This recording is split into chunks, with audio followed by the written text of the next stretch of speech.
Genesis 31. Good day to you. Oops.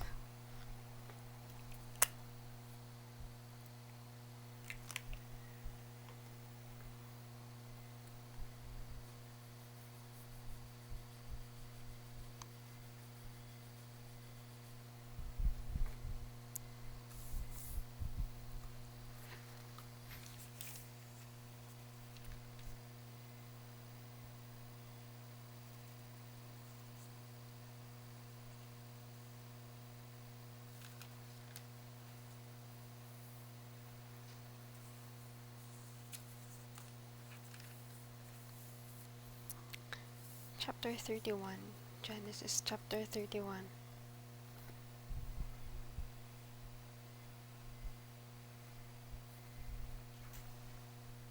Jacob flees from Laban.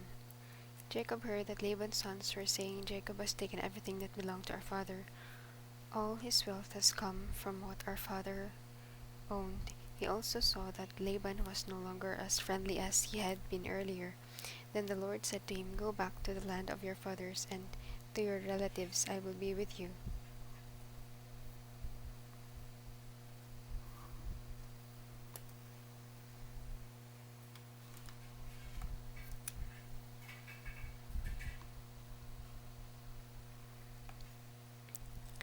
So Jacob sent word to Rachel and Leah to meet him in the field where his flocks were.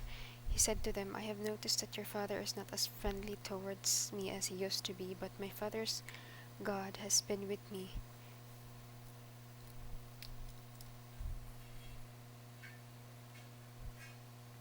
You both know that I have worked for your father with all my strength, yet he has treated me and changed my wages 10 times, but God did not let him harm me. Whenever Laban said, The speckled goats shall be your wages, all the flocks produced speckled young.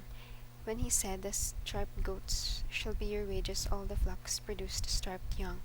God has taken flocks away from your father and given them to me.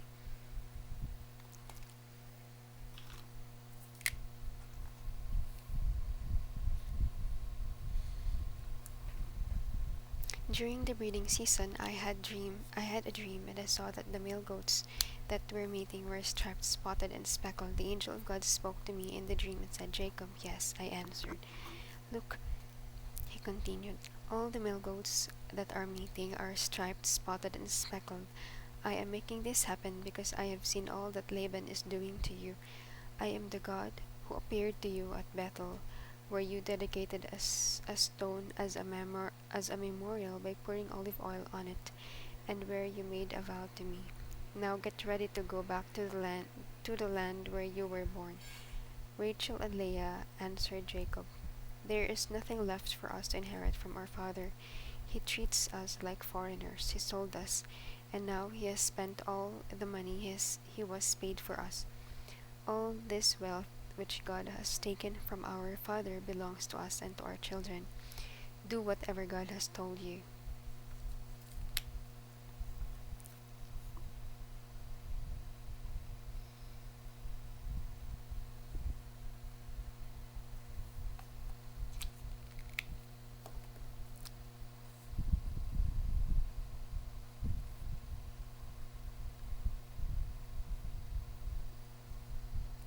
So Jacob got ready to go back to his father in the land of Canaan. He put his children and his wives in the camels and drove all his flocks ahead of him. With everything that he had acquired in Mesopotamia, Laban had gone to shear his sheep, and during his absence Rachel stole the household goods that belonged to her father. Jacob deceived Laban by not letting him know that he was leaving. He took everything he owned and left in a hurry. He crossed the river Euphrates and started for the hill country of Gilead.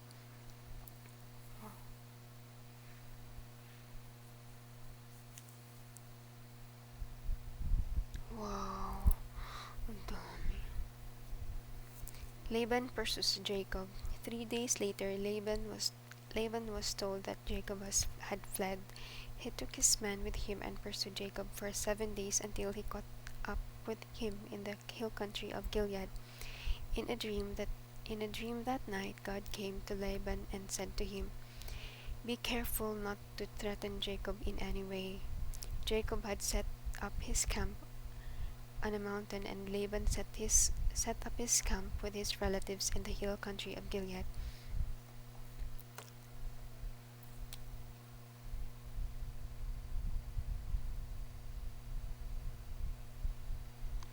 Laban said to Jacob, "Why did you deceive me and carry off my daughters like women captured in war? Why did you deceive me and slip away without telling me? If you had told me, I would have sent you on your way with rejoicing and singing to the music of tambourines and harps. You did not even let me kiss my grandchildren and my daughters goodbye. That was a foolish thing to do. I have the power to do you harm, but last night the God of your father warned me not to threaten you in any way. I know that you left because you were so anxious to get back home, but why did you steal my household gods?"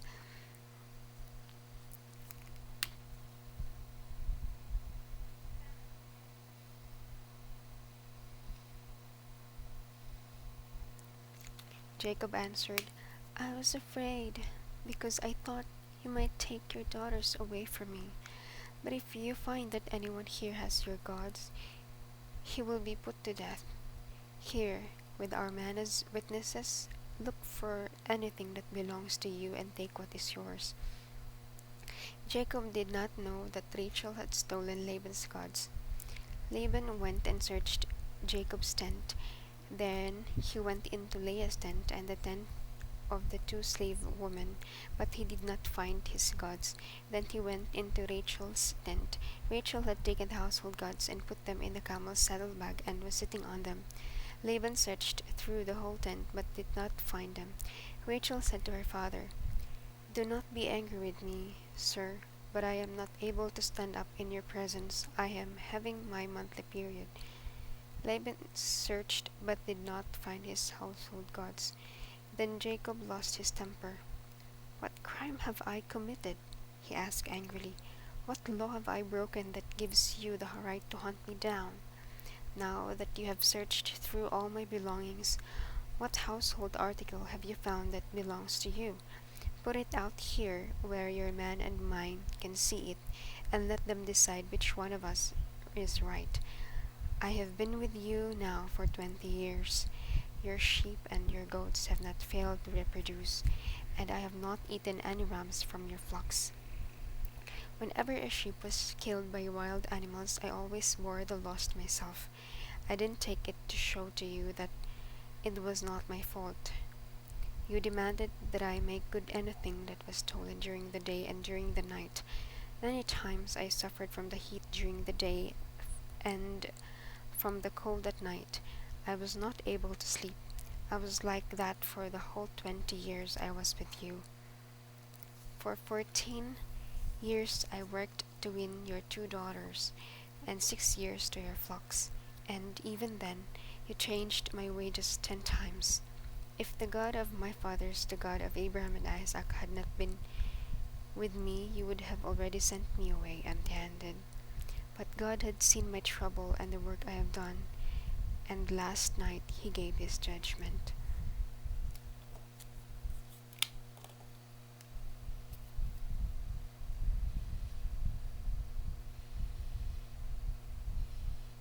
The agreement between Jacob and Laban. Laban answered Jacob, "These young women are my daughters, their children belong to me, and these flocks are mine. In fact, everything you see here belongs to me. But since I can do nothing to keep my daughters and their children, I am ready to make an agreement with you. Let us make a pile of stones to remind us of our agreement."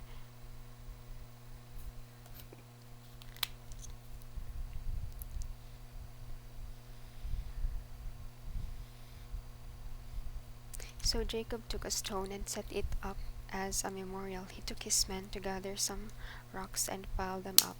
Then he ate a meal beside the pile of rocks. Laban named it Jegar said Sahadutha, while Jacob named it Galid. Laban said to Jacob, "The pile of rocks will be a reminder for both of us." That is why that place was named Galid. Laban also said, "May the Lord keep an eye on us while we are separated from each other." So the place was also named Mizpah.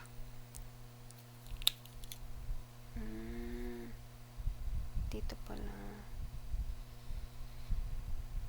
May the Lord keep an eye on us while we are separated from each other. Laban went on, "If you ill-treat my daughters, or if you marry other women, even though I don't know about it, remember that God is watching us."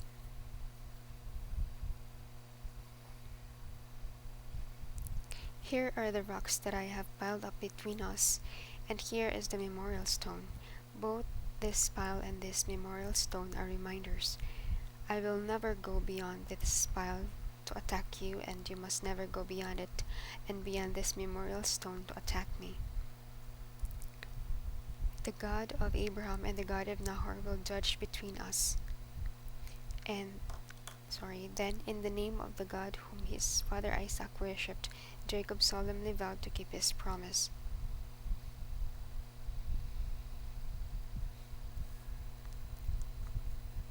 He killed an animal which he offered as a sacrifice on the mountain, and he invited his men to the meal. After they had eaten, they spent the night on the mountain.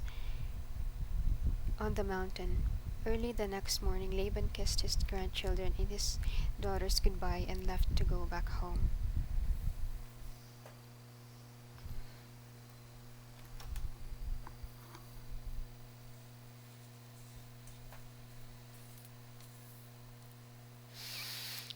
Wow, ang daming flocks.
Oops, I forgot to read what I wrote.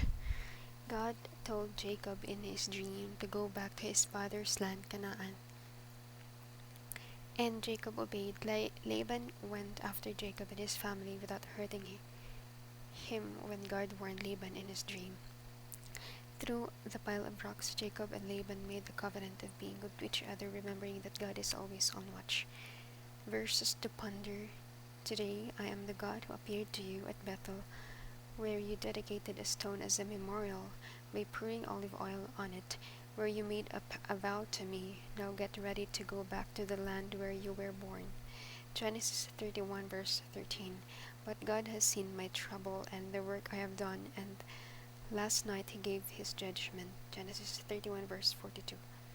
How can I apply it? Always will I remember that the God of my ancestors is always watching, supporting, and protecting me.